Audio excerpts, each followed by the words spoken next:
তোমরা তো আগের পার্টে দেখে নিয়েছো যে আমার ননদের বাড়ি আমাদের নিমন্ত্রণ ছিল, তো দেখা যাক কী কী খেতে পারি।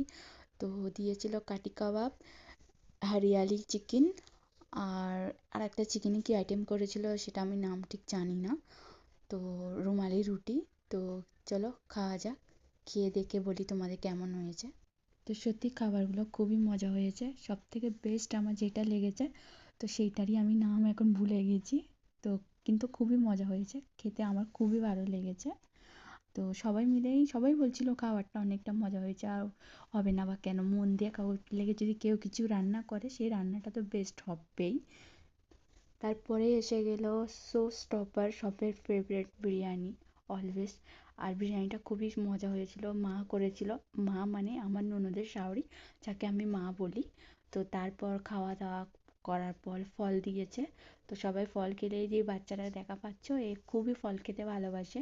এখনকার তো বাচ্চারা খেতেই চায় না, এবি খেতে চায় না, কিন্তু এ ফল খেতে ভালোবাসে। তারপর আমি একটু ওয়াটারমেলন খেয়ে, মানে তরমুজ খেয়ে, তারপরে পায়েস ছিল, সবাই মিলে পায়েসটা খেয়ে, পায়েসটা এত মজা হয়েছিল তোমাদের কি বলবো।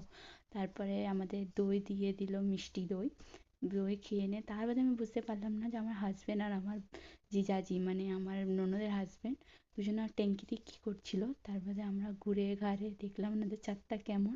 ছাদটা খুবই ভালো, অনেকবারই দেখেছি। ছাদে ফুল দেখতে আমার খুবই ভালো লাগে, কার কার ভালো লাগে কমেন্ট করে জানাও। আমাদের চ্যানেলটাকে সাবস্ক্রাইব করো এমনই কিউট কিউট কন্টেন্ট দেখার জন্য। আমাদের সাবস্ক্রাইব করে রাখো। Thank you.